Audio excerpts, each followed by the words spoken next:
So what we're going to do now, for our discussion, I'd like to invite 3 more people on stage to give their views and their opinions. So let's open this out a little bit and hear some more views. So, ladies and gentlemen, I'm delighted to welcome onto this stage, and I'll bring all 3 of you up together.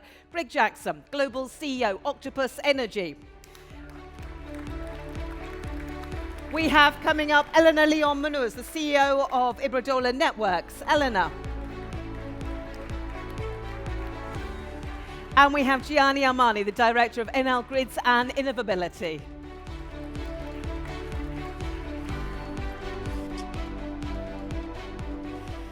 Thank you so much, thank you. Now, what we thought we would do, I know you've been listening to the keynotes this morning, just give each of you just a couple of minutes just to take a moment, maybe outline what's going through your mind, what your priorities are, what you would like to talk about, or maybe what you thought of first thing when you woke up this morning. Greg, would you like to start for us? Yeah, thank you. And forgive me for getting my phone out. This isn't WhatsApp. It was a few notes I made listening to the brilliant openers, because I want to really build on what they've said rather than waste everyone's time by repeating things that are so clearly correct. I think the first thing to share is that increasingly, I think we can kind of stop thinking about the energy transition. Transition is really difficult. If you've ever tried to transform an organization or a company, it's incredibly hard. And the reality here is that we're building an entirely new system. We didn't talk about the internet transition. We didn't talk about newspapers and TV companies having to transition to that digital world. We built the digital world. And then where it was appropriate for consumers, they started consuming in that world. Now, if we think of this as building an entirely new system, it's actually incredibly exciting. I think for the companies in this room, it's the biggest opportunity of not only our generation, I mean, globally, this is a bigger business opportunity than the internet. I say that because, look, we all know that renewable energy is the cheapest energy we've ever had. And, you know, look, of course there are some short-term inflationary pressures, but it's getting cheaper every year. You know, solar is predicted to drop by as much as 40% over the next year or two, right? And if we look at the inflation in some parts of the wind sector, it's nothing compared to the 15-fold rise that we saw in gas prices last year. So the reality is we have the opportunity to bring people an upgrade in this new system. And it's not just the supply side. We need to now think about a demand-driven new energy system. Look, increasingly people are discovering that electric cars are simply better cars. It's not like a petrol car, but with a different fuel source. The way you use it is fundamentally different. And by the way, a household that buys an electric car in Europe doubles its electricity usage. But all of that electricity usage is flexible. And of course, increasingly, we can look at vehicle to grid. Just a quick data point. Octopus Energy in the UK, powered by Kraken, has over 100,000 electric vehicles where every one of them gets a different charging schedule every day. The people with those cars enjoy electricity. It's 3 or 4 times cheaper than normal. It complements our renewable system. I think we heard about skills and jobs. I couldn't agree more that this is where people want to spend their lives. People often ask me, like, what can I do about climate change? You know, shall I stop using plastic? Or what? Look, the single biggest thing you can do is what you do with your career. And here's a data point for you. Our group currently employs 6,000 people globally. We had 200,000 job applications year to date. 35,000 of those in software development. Now, I hear time and again you can't hire tech talent, but if you genuinely are building this new clean energy system, one that's better for consumers and that's better for the planet, people vote with their feet, they vote with their careers.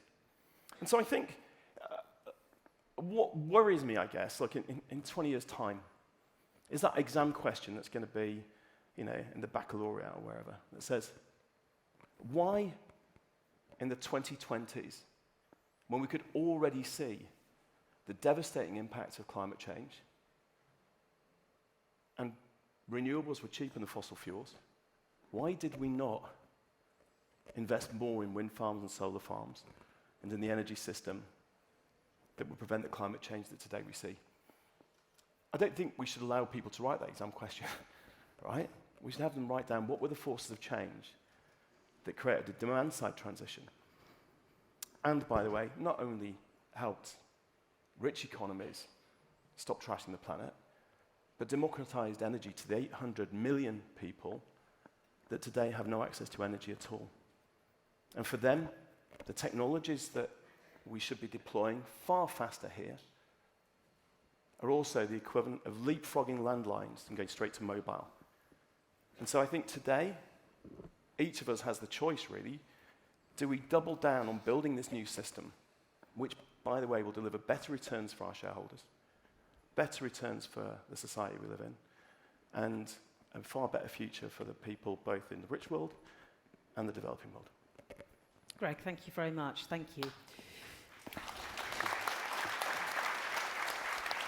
And I think I can hear the very clear theme. It's not a transition. You don't want to use that word. It's a draw a line, start again, look to the future in a different way. I tell you what, I'm going to want to know more about the 100,000 different charging schedules. Okay, we'll talk more about that later. Elena. Okay. Thank you so much. Thank you for attending this event today. I think most of the challenges have already been very well summarized by my colleagues before myself. But let me just have let's say, the responsibility and also the opportunity that we feel that from the electricity sector we have in order to decarbonize the future. So I think everybody agrees now that there's no energy transition without electrification of the economy.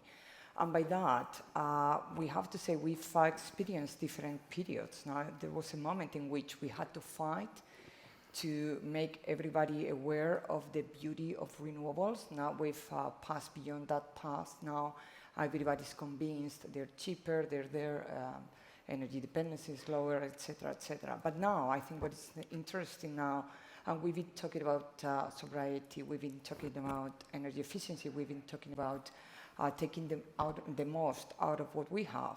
Now I do believe it's the grid's time, right? So. Because usually was the let's say the silent giant of the energy transition. We were claiming that we needed a lot of investments, that we needed to expand our grids to connect renewables. Without grids, there's no connection between renewables and demand. And now, at the end, I think we are finally there, and there's a change in the mindset of everyone with there. So I think that's the only way, actually, that we can take the most out of the energy transition, and not only to take the most, but to accelerate, right? We've seen in the last report from the International Energy Agency that we have long queues of renewables waiting to be connected, over 3,000 gigawatts worldwide. We have grid constraints, and we also have renewable curtailment. So we've invested a lot on having renewables, and then last year, 40 terawatts hour were curtailed. So 40 terawatts hour couldn't get to the customer. So that's a grid's problem, and we're becoming, or we already are, the weak link.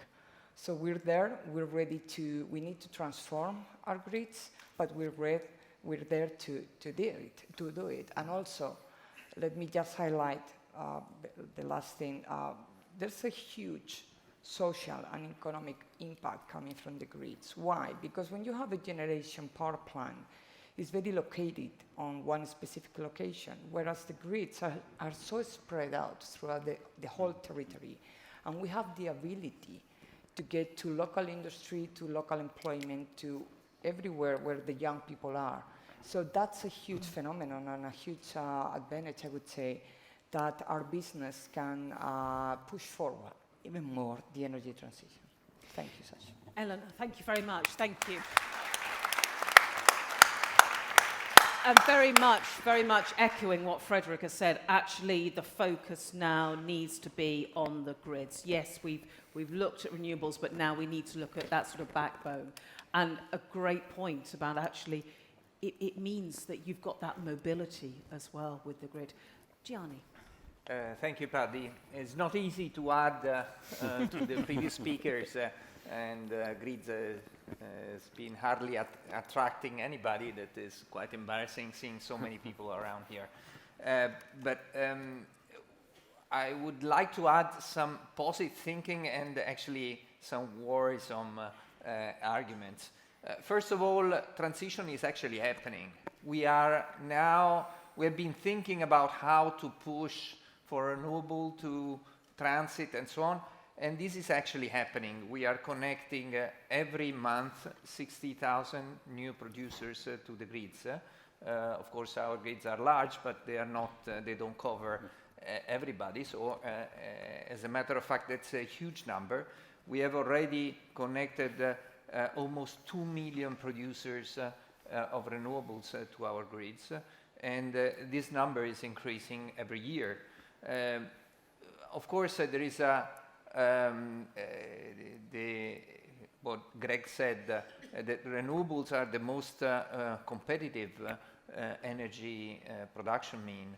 And there is also the willingness to be independent. The energy crisis last year fostered a lot of people that had the ability or the investment capacity to make themselves independent, and 70% of the new connections has also batteries, so the ability to actually be mostly independent on their consumptions. So that is actually happening. What is not happening and requires a lot of thinking is how to make grids available and able to manage all this energy production. If we move to 2030, we see that 60% of peak production is going to be on distribution. Distributed on, for instance, in Italy, over 3 million producers. And in order to reach those producers and to manage security of supply and the availability of energy, also you need new means of connection, you need means of digitalization that allows us to manage those plants. If we look back at 2003, I'm quite old in the energy infrastructure, we had a blackout in Italy, and there were less than 3,000 producers connected to the grid at that point. Now we are going towards 3,000 order of magnitudes more from that number. And this is a huge shift in how grids has to be managed. The second element is, unfortunately, climate change is actually happening. And we have not think about the impact of having climate change impacting the energy grid, the electricity grid, when the electricity grids becomes the main mean of connecting, vehicling energy to the house and to the industries that we have. If we are missing that kind of energy infrastructure, then we don't have vehicles moving, we don't have heating being possible, and we don't have, of course, light. And that is, of course, very critical in our developed organizations, and we need to think about how to improve and to upgrade our networks that were thought for running at different temperatures, at different wind speed, at different hydrologies. These elements impact all our infrastructures, but particularly electricity grids that are, as Elena said, spread all through our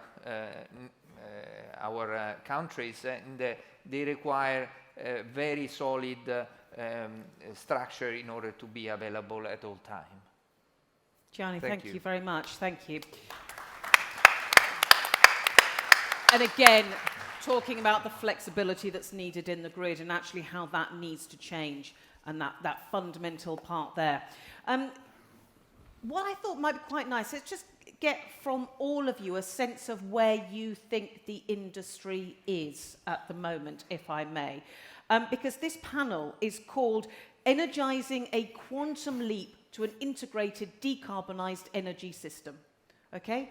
That's quite a leap there, a quantum leap. So I thought, I was just thinking, given as Marianne was talking about the Olympics, I'm imagining the triple jump. Okay? So you run up, you take your hop, then you do your skip, then you do your jump and you land in the pile of sand. Okay. So if we're doing that, I shall start with you, Marianne. Where are we? Are we still warming up? Are we starting to run up? Are we hopping? Are we skipping? Or are we on the jump? I would say we are somewhere between the first and the second jump. Okay, so between the skip and the jump. So have we taken off yet? Yeah, I mean we are doing it, but as it's been said by my colleagues, it is happening, but a lot of things have to change as well to make it completely happening. Where are we, Frederick? Where are we? It's happening. I mean, the image I would take is that you need to change part of the train, but the train has to run however, right? You cannot stop the train because at the end people need the grid every day, right? So you cannot stop the train. You need to change fundamental elements of the train. So there is places where we are pretty advanced, and there has been example given on connecting renewables and so on. There are places where we still have to change our mind from a centralized to a decentralized system. And on this part, I still believe we are warming up. We are warming up there. I was wondering whether you were going to say we're trying to change our trainers halfway through the jump. But Csinszka, I wonder whether you're going to say we're still warming up everywhere. I don't know. I think we sort of are. But I think often industries, for example, going a lot faster than regulation or policy, for example. I like to see that industry is ahead in flexibility, digitalization, all of these solutions that are not even covered in policy. So I think European industry in general is doing well. We also really need to look beyond. I know we're at Enlit Europe, and I know we're talking about European industry.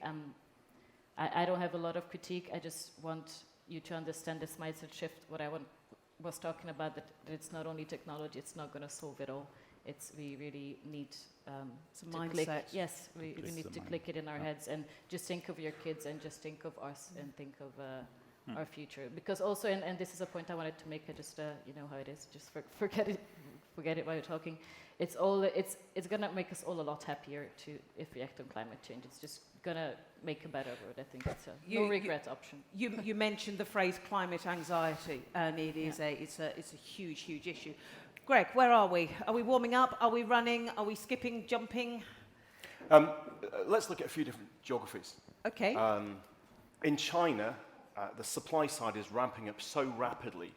We're on the verge of dramatically cheaper wind turbines, phenomenal amounts of long-distance HVDC interconnectors. We're really seeing phenomenal progress there. By the way, we're also seeing things like electric vehicles that are going to hit the Western nations over the next couple of years, trade issues notwithstanding, dramatically more cheaply than we've seen anything so far. We can see that happening. The US is, you talked about sobriety earlier. Through the IRA, I think they've got a massive number of very large beer bottles, and they're just pouring and pouring. They're spilling everywhere. It's not very efficient, but it's certainly getting the party started.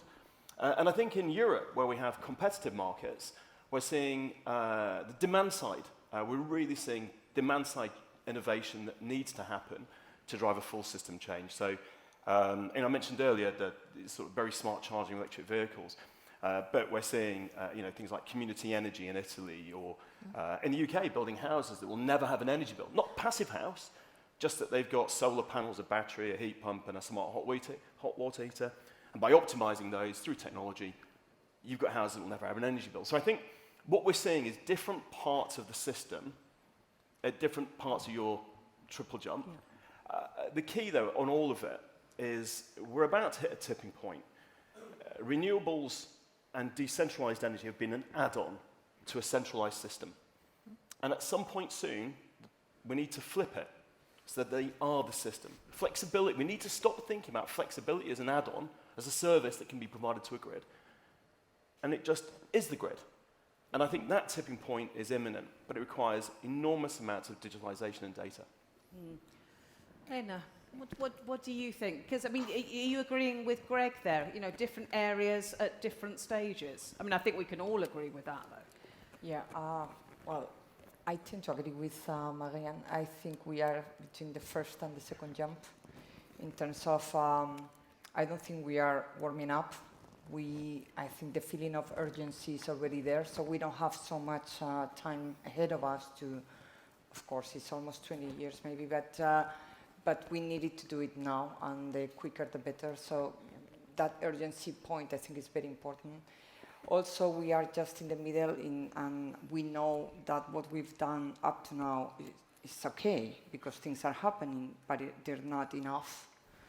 So we're in the moment of urgency and acknowledgement of the opportunities we've missed. So I think the positive side is that we need what to do to get there, because we've gone through a lot of different steps in which we have improved and learned, and now but we need to accelerate, and we need to focus on what is really, because from my point of view, we've had a lot of, I wouldn't say useless, but a lot of noisy debates, for instance, green hydrogen, right? So of course we need green hydrogen, but my point is, let's focus on the most efficient and the most realistic things first, right? So of course we will need that technology, and we need to mature all the things. Technology will be there. It's something that with time it will be there. But we need to get the most of what we already have, to get the most from renewables, to get the most from decentralized energy, to get the most for customers' role. And that we already know. So let's put that in practice instead of thinking about when we get there, I will do. Let's go to the. So basically, different things are still changing. It may not be perfect, but what you're saying is just get on with it. Yeah. Gianni, would agree? I don't know, Paddy, where we are on the process. We are definitely running, so the jump will happen. That's a relief. Yeah, the jump will happen, good or bad, whatever it is. The problem is, I agree with Elena, there is always something new that the transition has to look at, and new stuff is good, but we have to focus on what we need to do, basic things, organization. There is not one solution, there are many. It's easier to say there is one solution, is that one. But there are a number of things that we know we need to do.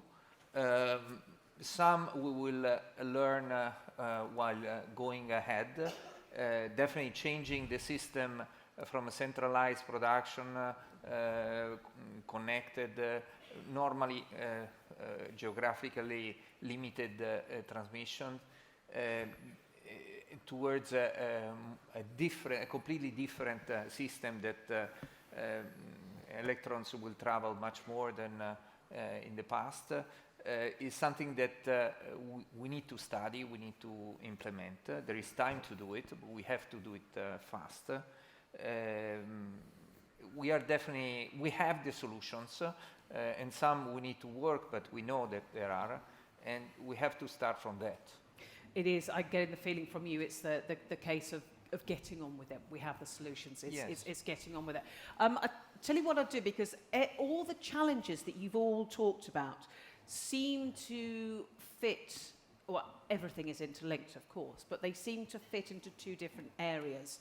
And that is the overriding need of change, but it's the change happening while all the different crises are happening. So, Marianne, I think you sort of explained this quite well, of all the different things that are happening. So you're trying to change direction, or you are changing direction, but you are waking up in the morning to 1.2 million people losing their power because we are seeing the impact of climate change now. So I'd like to ask you all, have a think about how the here and now has changed direction of your business. What are you having to do? That sort of that that shift, that adaptation, that mitigation, just to get through the day-to-day? I mean, you know, the latest weather must have really hit you hard, Marianne. Yes, as you mentioned, Sasha, the executive team of Enedis wake up at 4 o'clock in the morning 4 just o'clock. to look at the number of clients with no power in Brittany, and it was 600,000, so we knew by 7 a.m. it would be 1.2 million. Did you expect that number?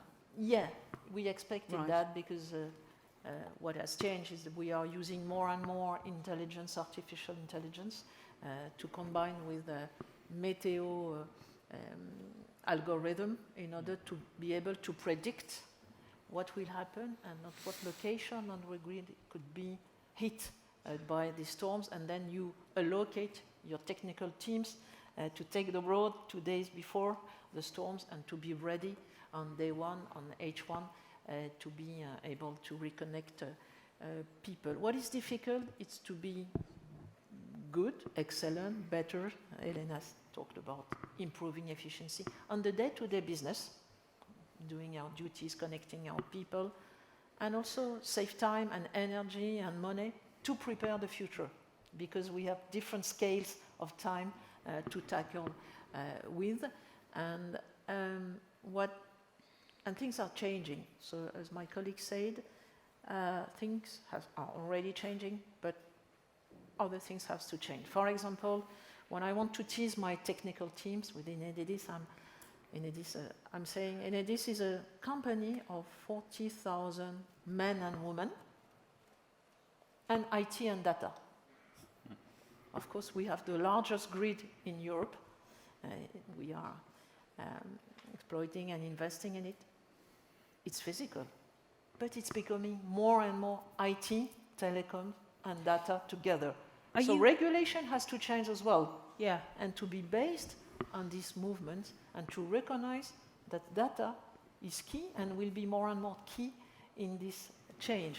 So is regulation based on data these days and the services provided to customers? 10 years ago, grid utilities were hesitating to talk about customers and clients. Energy suppliers has customers.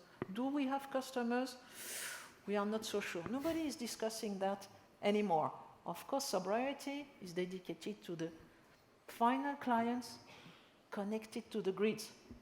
Greg talked a lot about renewables. Prosumers in France has been multiplied by 10 in 3 years' time. So it's a massive change of this demand-side vision. So we need to prepare the change within regulation for energy policies. Our policies is very much focused on what is the best energy mix. For France, it's part of nuclear, part of renewables. In other countries, it would be gas and renewables. Okay, but let's talk and let's focus also on the grid sides and put a small part of this collective energy on the grids to be on the same page, because as it has been said by our young colleagues, it's also about social justice. And infrastructure is a tool of social justice. Yeah, and which is something Elena was talking about as well. Would you just say you are an energy company or a tech company? Both. I'm a tech company, I'm a data company, I'm a telecom company, I'm an infrastructure, an energy, a social company, a CSR company. And what is exciting is to try to be able to tackle all these dimensions all together. Yeah. Because we will not succeed by focusing only on one dimension, tech or social dimension, and we will not succeed alone. We have to do this all together. It all has to come together. Gianni, you were talking about recent weather and the impact. I mean, you know, if I just asked you just a simple yes/no question, have you had to change the way that your company operates faster than you intended because of the weather? And I'll just run along the line as well. Csinszka, don't worry, I won't ask you, but you know, have you had to make those changes quicker because of the extreme weather events? Yeah, preventing events is crucial. Having the organization to intervene is crucial. We had a recent event in São Paulo, 2.2 million people. We were running for the best outages in the year with Enedis, but and the process of recovering from a blackout is a huge effort for the company, for the people that is working. Keeping safe the people that has to intervene on the network in a crisis is a huge effort, organizational effort. But what we need to work is to anticipate on investments. I like to eat as an Italian, so not investing on grids is like accumulating cholesterol, and at a certain point you find out that you are in bad shape. So you need to anticipate those problems. We found out, for instance, in Sicily last year that our network is not built to sustain for a long period of time 50 degrees temperature, which is something that is happening more and more. We plotted the situation in Sicily and south of Italy, and significantly more frequent. And if we had not the temperature dropped last year, we could not recover an outage focused on Sicily. These problems have to be anticipated. We need to have programs to recover and to face climate change, and this has to be done in advance. Then you need to have also the organization and the liaison with the institutions in order to manage crisis in an orderly way. So I mean, that's a fundamental issue. The grid cannot sustain temperatures that we may well be seeing. Yeah, temperatures, wind speed, all the energy that we have in the atmosphere is going to generate events that are above the one that we experience. So it's that physical issue, and you've had to now adapt to that. Greg, you were nodding. Is this something that you've seen as well on infrastructure, or things that you've had to actually bring into focus quicker than you anticipated? Yeah, I mean, look, first of all, let's be really clear. We cannot mitigate our way out of this. As an energy system, the grid may struggle with 50 degrees, roads will struggle, humans will struggle. This year, we've seen temperatures in some parts of the world that are basically unsurvivable. We've seen floods in countries that have never had floods before. We saw wildfires burning houses on the outskirts of London. We can't hold this back. And every year is going to get worse until we start reducing our carbon emissions back to the levels we need. And when I say every year is going to get worse, it's not linear, it's exponential. So if you think the changes experienced over the last, over the last decade have been genuinely scary, the next decade is going to be scarier. And they're not just exponential, because they can be anomalous in different places. So the very, very first thing here is the weather we see should be a wake-up call. We cannot plan to handle it. Nature is too powerful. And that's just in the rich countries. Never mind the devastation we're going to be wreaking. We, the rich countries, are going to be wreaking on poor countries. But when it comes to kind of living with this while we fix the cause of it, our emissions, look, we've seen some, even here, digitization can make a real difference. Last winter, obviously energy prices were high because of the global gas crisis. And grid systems need to be able to work out how do they keep the system working when there's a genuine risk of physical shortage of gas, and we really don't want to burn coal.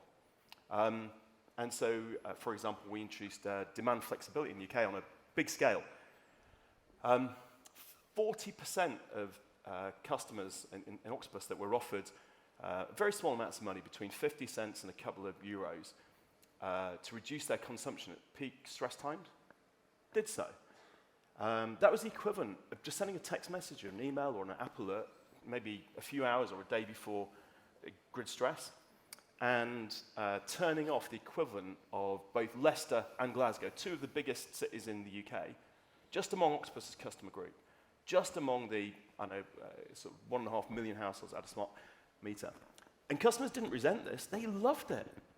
It's the same bargain hunting that applies in a supermarket. You know, people will change their shopping habits because, I know, you're going to buy sausages and bacon's 10 cents off, you buy bacon instead. Not everyone does it, but enough people do it to make the food system more efficient. And so we are finding with electricity, the more we offer consumer-style offers to help provide a more efficient, cleaner system, the more consumers love it. And I'll give you a quick data point, which is, I think, phenomenal. Octopus's Net Promoter Score is 44 points higher than the nearest rival in the UK, because it relentlessly drives these kind of programs. And I wish I could say it's because everyone wants to save the planet, but it really isn't. I think we cannot ask consumers to make the sacrifice to save the planet, because you know what people do? Of course, a few people will do that, but the majority of people stop listening to the climate message. It's our duty as companies, as governments, as regulators, to make clean energy the better consumer choice. And I think that's the way that not only do we drive the big system change, but it's also the way that we can help make the system more resilient. And the last bit on that resilience is, like, you know, decentralized energy is automatically more resilient than centralized. We've seen that very sadly in Ukraine. But, you know, as we move towards a world in which some people have batteries in their houses, others have it in a social housing development, and people have an electric car in their driveway with bidirectional charging, they have solar panels and a heat pump, so they're going to be more resilient. But I can only say that with the caveat that that doesn't make everything okay. We have to sort out the problem in the first place. Yeah, and it won't be everyone that can do that at the same rates, at different rates. Csinszka, you were sitting there, you were nodding at what Greg was saying, and I'm really interested to know your thoughts on Greg's view that actually it's almost like that bargain shopping in a supermarket. You know, you've got to tempt customers in that way. It's not necessarily the climate message. I don't know whether you agree with that or not, or maybe you think maybe that's a generational thing. I don't know. Yeah, it shouldn't be a generational thing, but just as I've been very, very careful with how I phrase, for example, my speech, because so many people told me it's not the bad message you need to give, you need to inspire people. It's very difficult. It's very difficult, but I think we all here still have hope, and we all still think that it's feasible. What I wanted to say to you, Greg, is that it's very important also, and to you all, that you empower your consumers. Not all of them understand what's happening in the energy world, and they're also even more confused when an energy crisis comes, just like the one after the invasion of Ukraine by Russia. I think a lot of people, and I want a bit for business to understand policy, because what Marianne just said, that you think we mainly focus on the energy mix. I would correct it with a few things. First of all, that when, for example, the energy crisis hit, there's been huge consumer shock, prices have been rising, people were very confused. And a few of the things that we've been doing is looking at how, for example, you can decouple gas from all the other sources in order for it not to set the prices in the merit order. How do you decouple it from that? How do you change the trading cliffs, the network tariffs, everything that impacts consumer prices and ultimately boils down to the consumer. So that's also something we do. Infrastructure planning is also something we do. I think policy have got their eyes on business, but I don't think there's a very good understanding of what both of these do. And I think, again, communication, collaboration, all of this is very important. And yeah, very good point said also by Greg. Thanks for acknowledging the urgency, the climate change debate as well. Helena. Yeah, one thing I wanted to say is that people do care about climate change. However, when you see a problem that is so global, and it looks like you still have a lot of time to go, it's human nature. All of us feel like a little distance from time to time, and also when you have other problems in your real time, and that is affordability, let's say, right? So I believe that with the energy crisis, what happened, the only good thing I think, is that people got conscious about the cost of the energy. Because, and I'm coming from Spain, in which, because of the regulation and maybe the mindset that we have, we used to have some, at least the last decade, in which we were using energy in such an inefficient way, like using the dryer, for instance, in Spain in summer. Hello, right? So the thing here is what happened with the energy prices so high that people started to think about, putting the washing machine at different hours, things like that, like you say, bargaining in that. So the good thing, though, is that this energy efficiency or price or let's say affordability feeling of people is going in the right direction for tackling the climate change, right? Because there's no better emission reduction than the energy that is not spent. That's the first one, right? Oh. So if we are going, and if you do that because of because you are convinced about the climate change or because it's an energy price problem, an affordability problem, it doesn't matter. I believe that the good thing is that reducing the energy consumption is the first and most efficient way for customers and for businesses to tackle the climate change. And then renewables will be, lower price, etc., etc. So sometimes it's a mix between the consciousness of climate change. Sometimes we need to understand that is so far away from people that are struggling to get to the end of the month to buy food, etc., etc. So, but it's a combination, very, very powerful because it goes in the same direction. That's the good news, I believe. I mean, and also it plays into the feeling of customers being in control, which the more that they can do. Frederick, your thoughts on this one? Look, I want to rebound on what Greg was saying.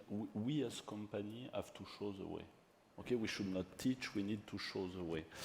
In all the story of energy usage, what we did at Schneider, and by the way, we are a customer of Enedis, of Enel, of Iberdrola, depending on places where we operate, but we wanted to be exemplar on our factories and office buildings. So we are now, it's 15 years that we are applying programs of first energy reduction, second, trying to decrease significantly the square meter consumption, the per square meter consumption of an office building.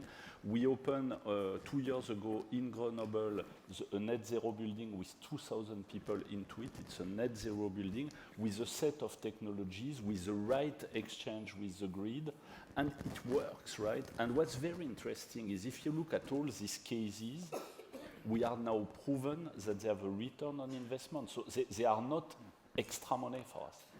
They have a return on investment in a foreseeable time, 5 years, 7 years. And by the way, 5 years, 7 years before the energy crisis.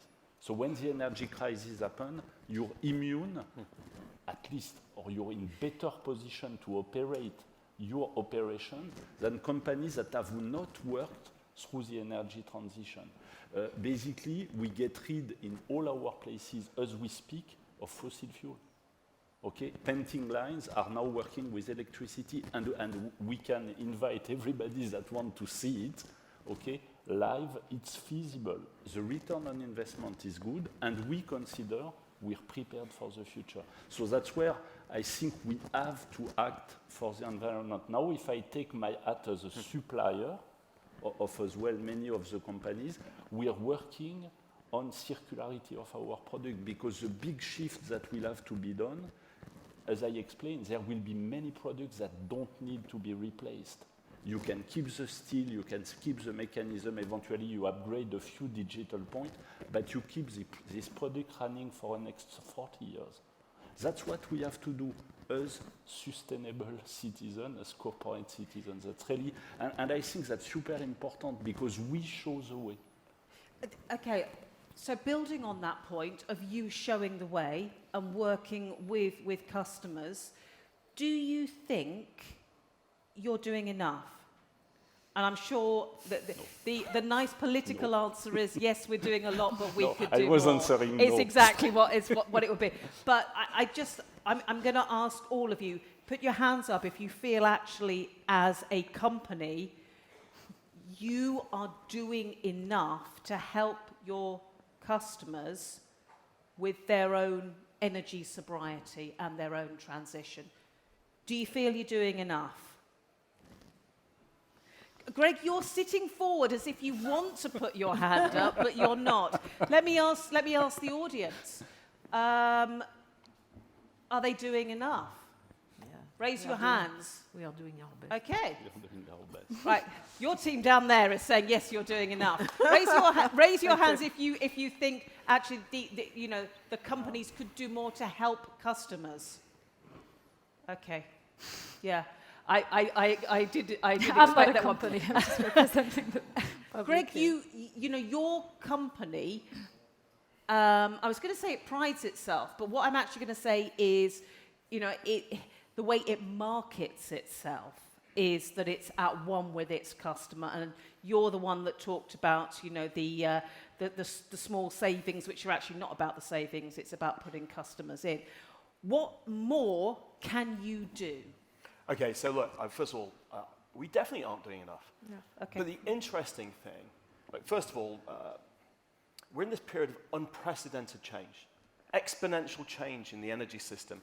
As for example, people start buying electric cars. The consumer-driven changes, which will build a cleaner system, the genie's out the bottle. And I think what we need as companies is to be ever more agile. Now, for example, Kraken, the platform we built, has 200 updates per day, right? What sort of updates? Yeah, in traditional software, enterprise software might have a quarterly release or a monthly release. Right.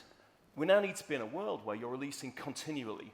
I mean, there's a whole bunch of reasons that improve software quality of that, but what it lets you do is get ideas out to customers quickly and see the impact they have. And the reason I raise that is, in the context of are we doing enough, is everything we do is just building a platform for the next set of changes. So, for example, introducing more and more time-of-use dynamic smart tariffs that enable people to get super cheap electricity when it's windy and sunny just opens up new opportunities. It's a bit like a chess game. You can't sit at the beginning of a chess game, even though we all know the rules and we see all the pieces. You can't predict where it'll be in 3 or 4 moves' time. You have to play one move at a time. The quicker you play the moves, the quicker you see where it's going. And so a great example would be you introduce that kind of agility, dynamic pricing, and then you discover that people love it, and that the cheapest times are when it's windy. So then you reach out to communities and say, if we build a wind turbine near you, we'll give you cheap electricity when it's windy. And you suddenly discover that this isn't just about the way of thinking about a traditional energy supply. It's like, actually, we're consumerizing the building of infrastructure. When we did that, 22,000 communities raised their hand for wind turbines. So then you go straight out to the government and the grid and say, hey, look, how do we make the most of this opportunity for popular, clean, decentralized energy? So I think what we all need to be doing is saying, like, if you spend years in a traditional strategy environment or policy environment, assessing and analyzing, and then you create some kind of really grand plans, and then you move into market, we're going to be too slow, and we're going to get it wrong. So to do enough for customers requires continuous iteration.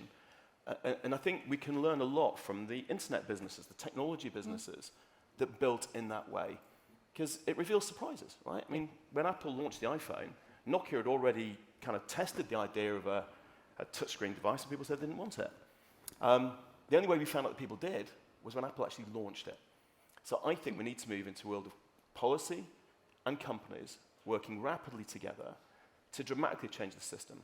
Because otherwise, we've got this crazy world where today, in most European countries, green electricity is a premium product to consumers, even though the physics of it are cheaper, right? Yep.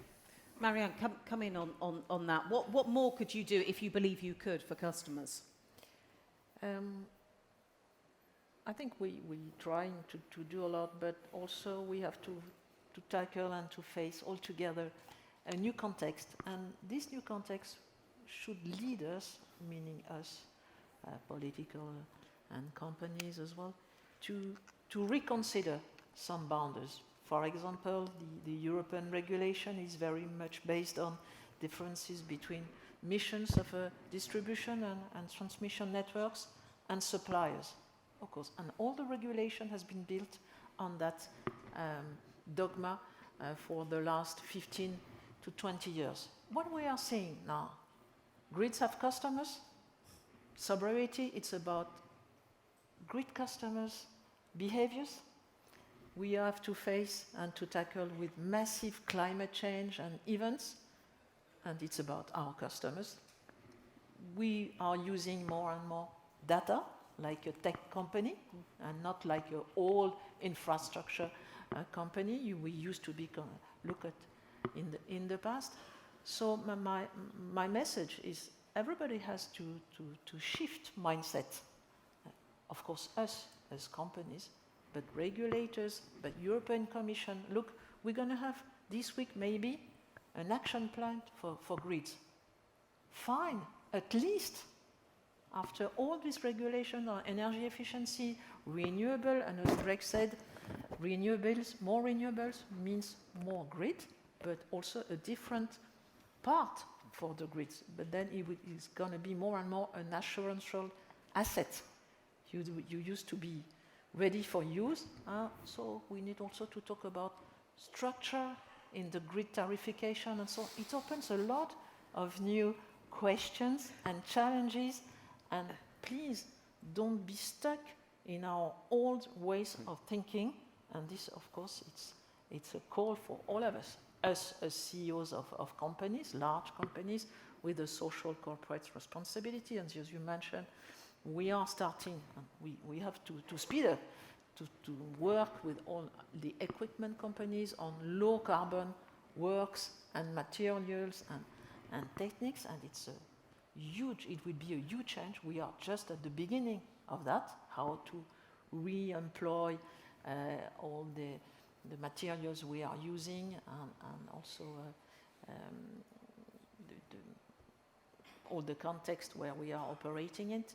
But it's a wake-up call, not to be in you like the sport image in our swimming line, you know? So you've got to go out. Each one in your swimming line, we will not succeed.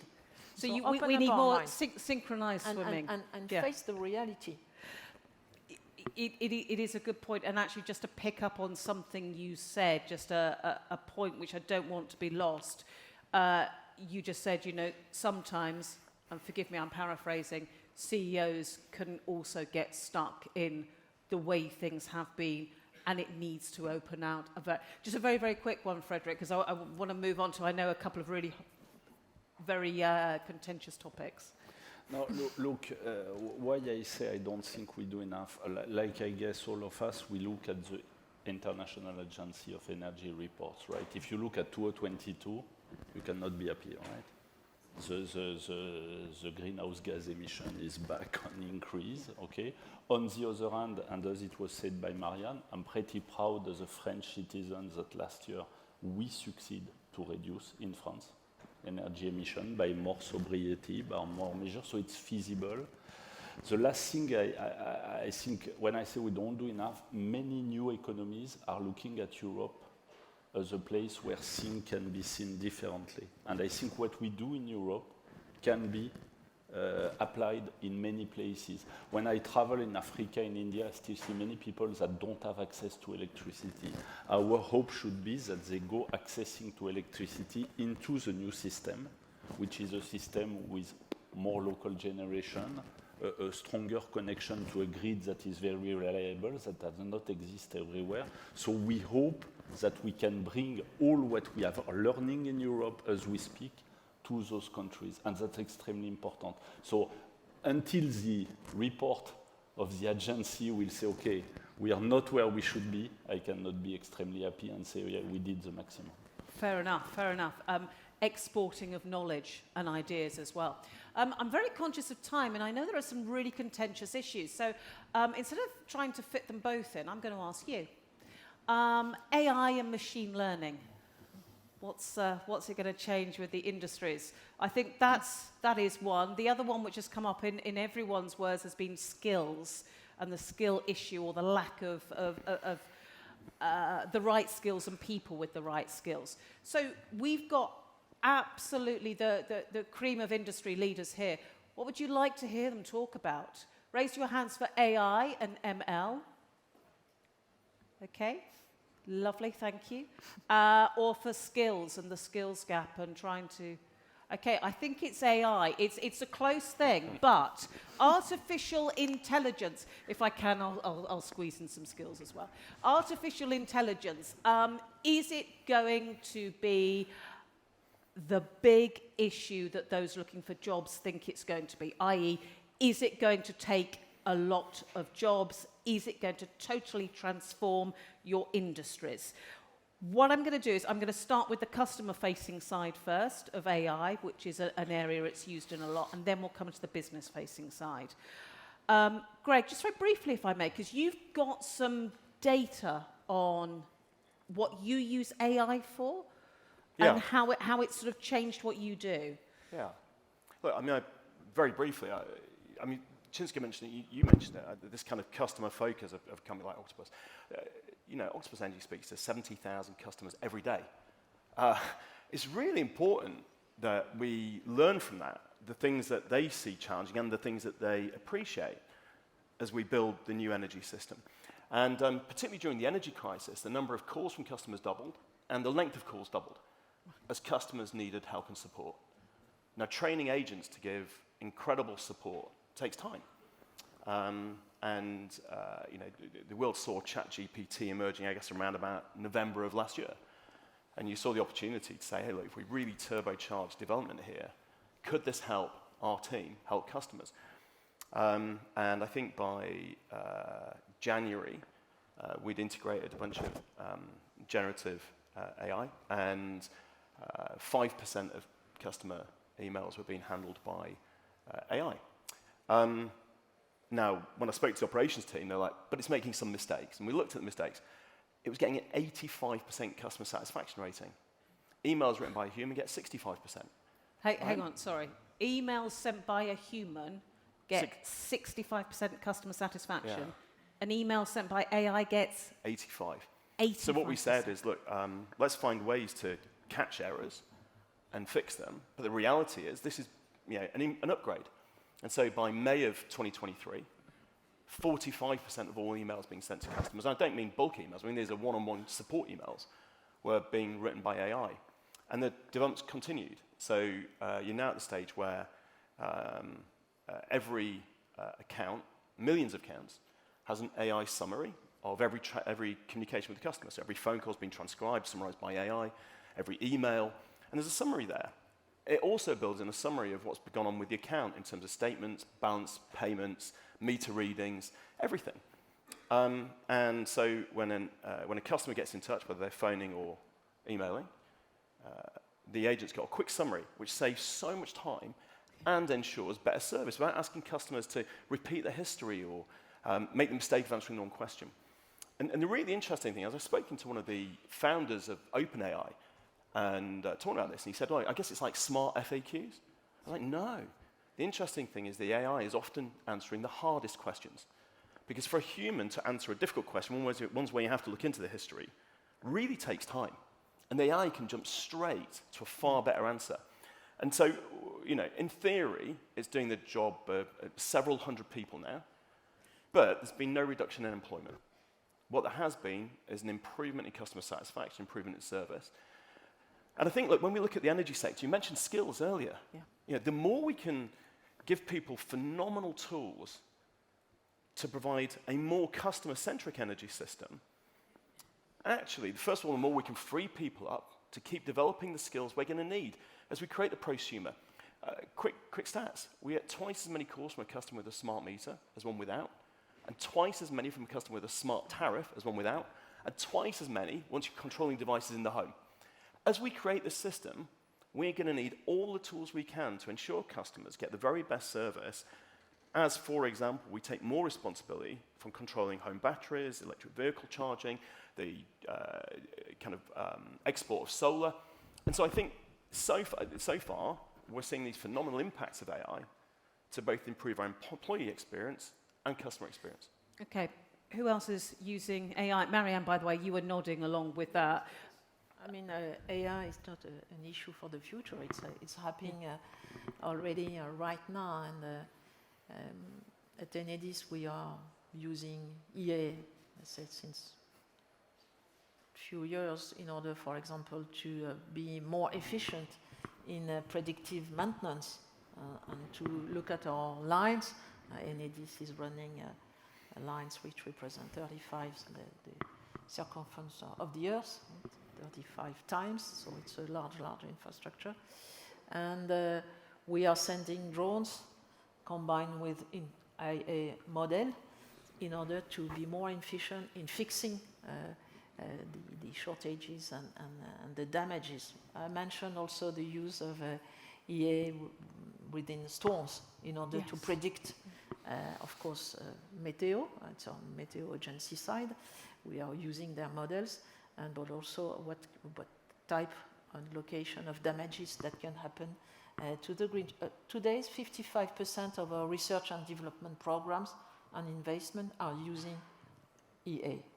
It's also true, of course, on the smart meters side. So, as Greg said, I'm not so much convinced that it will reduce numbers of jobs, but it will change the content of these jobs. And we need also to use that type of marketing in order to attract young people and young generation in our skills and business. It's about techniques, it's about technology, and it's about also responsibility and common energy transition. So AA, it's the beginning, it's already there, and of course we will work on generative EA more and more in order to incorporate this change in our day-to-day business. Frederick, I can see that you're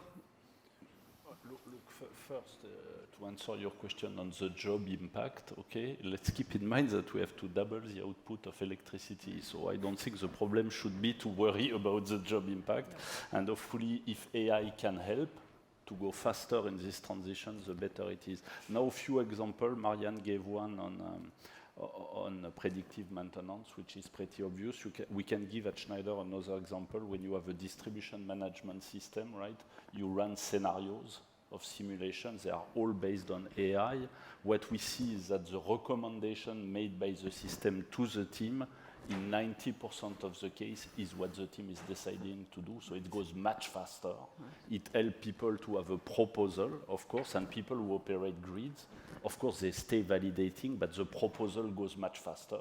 And it looks to be the right proposal in most of the cases. So very powerful because the efficiency you got with that, and then I could go to many examples of monitoring that we have at Schneider Electric where we facilitate the job of people who are monitoring, basically. Looking at digital twins and the sure, like, and sure. yeah, absolutely. We are very nearly out of time, so what I would like to do is I'm going to go along the line. Just one quick thought from everyone on the panel of what you would like this room to walk out of this event thinking. So maybe a really, really quick thought as they walk and go and get their coffee in a moment. What's the thought you want at the forefront of their mind? Gianni? I would say we are in the transition. We don't have to think of the transition. We have the technology. We need to organize our institutions and our rules in order for this to go faster and to be more effective. Okay, so focusing on the rules, the regulations, organize that to give the boost. Elena? I think I would say that all of us need to do more. I think we've discussed it before as companies. We've invested in renewables, we've invested in grids, we've invested in smart meters. We're trying to help our customers to get better knowledge, and it still is not enough. So we have to do more. Clients and customers have to do more. And for me, as a grids representative, I would say that my challenge, is that grids are so anticipatory investments that is a plug and play. So the moment you get with your battery, your rooftop panel, or your electric vehicle, you have the grid and you're there. Greg?